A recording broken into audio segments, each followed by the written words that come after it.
দেশনেত্রী বেগম খালেদা জিয়া দল মতের ঊর্ধ্বে উঠে বর্তমানে জাতীয় ঐক্যের একজন প্রতীক হয়ে দাঁড়িয়েছেন।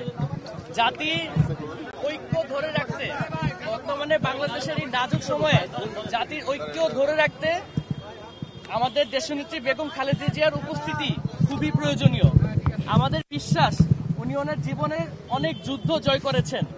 দীর্ঘ 17 বছর উনি নানা অত্যাচারের অত্যাচারিত হয়ে সেই যুদ্ধ জয় করে আজকে আমাদের সামনে দাঁড়িয়েছেন। সব মশার বিরুদ্ধে সুরক্ষা দিতে এলো বসুন্ধরা এক্সট্রিম অ্যারোসল, মশার বিরুদ্ধে এক্সট্রিম সুরক্ষা। আমার বিশ্বাস তার এই শারীরিক পরিস্থিতিতে এই কন্ডিশনে তিনি তার জীবনের সাথে যে যুদ্ধটি করছে সেই যুদ্ধ জয় করার মাধ্যমে তিনি আমাদের মাঝে ফিরে আসবেন এবং দেশের এই নাজুক সময়ে তিনি জাতিকে নেতৃত্ব দিবেন এবং জাতীয় ঐক্য ধরে রাখবেন। এবং we all believe that she is a fighter and she will definitely win this war.